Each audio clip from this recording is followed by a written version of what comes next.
प्रिय विद्यार्थियों, जैसा कि हमने कल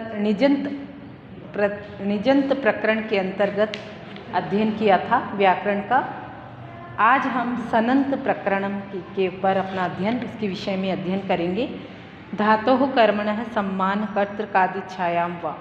किसी भी धातु से इच्छा अर्थ में सन प्रत्यय कर द्वित्वादि करने से नई सनंत धातु बना ली जाती है।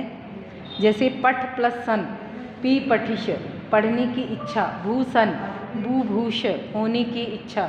इसी प्रकार स्क्री प्लस सन, चिकीर्ष, करने की इच्छा आदि होती है। सूत्र का अर्थ है, जो ईश धातु का कर्म हो और ईश धातु के साथ समान कर्तृक भी हो, उस धातु से इच्छा अर्थ में विकल्प कर सन प्रत्यय ईश धातु की कर्म तथा ईश धातु के साथ समान कर्ता वाली धातु से परे इच्छा अर्थ में विकल्प से सन प्रत्यय हो जाता है। सन का न संज्ञक होकर लुप्त हो जाता है और स अवशिष्ट रहता है। किसी धातु से इच्छा अर्थ में विकल्प से सन प्रत्यय हो सकता है यदि वह धातु दो शर्तों को पूरा करता हो। ईश यानी चाहना का कर्म होना, ईश का जो कर्ता हो उस क्रिया का भी वही कर्ता होना चाहिए। उदाहरणतः देवदत्तः पठितुम् इच्छति इति पी पठिष्यति। देवदत्तः पढ़ने को चाहता है। यहाँ पठ धातु से इच्छा अर्थ में सन प्रत्यय हुआ है। पठ धातु यहाँ अर्थ रूप से ईश की कर्म है तथा ईश के साथ समान कर्तृक भी है। जो ईश का कर्ता है वही पठ का भी कर्ता है। सनाद्यंता धातु है, इसमें भी सन प्रत्यय से लेकर निंग प्रत्यय तक 12 प्रत्यय होते हैं। इसी प्रकार से पठनीन इच्छति, पढ़ने से सुख आदि की अभिलाषा करता है। यहाँ पठ धातु ईश धातु का कर्म नहीं अपितु करण है, तो समान कर्तृक रूप से सन प्रत्यय यहाँ नहीं होता। शिष्यः पठन्तु इतिच्छति गुरु, गुरु चाहता है कि शिष्य पढ़े।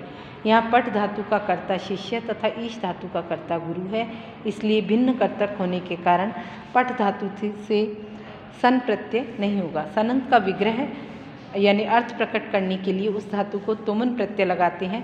पठितुम् इच्छति इति पी पठिष्यति, कर्तुम् इच्छति इति चिकीर्षति।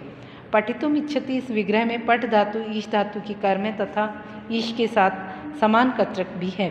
धातोः कर्मणः सूत्र द्वारा पठ प्लस सन, पठ प्लस स। धातोः इस प्रकार विधान किया गया है। आर्ध धातुक शेषः, तिंक्षित से भिन्न धातोः इस प्रकार कहकर विधान किया हुआ प्रत्यय आर्ध धातुक संज्ञा थे। इस सूत्र से आर्ध धातुक संज्ञा हुई। आर्ध धातु का सिड वलादि है। वलादि आर्ध धातु को इट का आगम होता है। वल है आदि में जिसके ऐसे आर्ध धातुक अवयव है इट हो जाता है और टय की हलंत्यम से इट संज्ञा होती है। इसी प्रकार से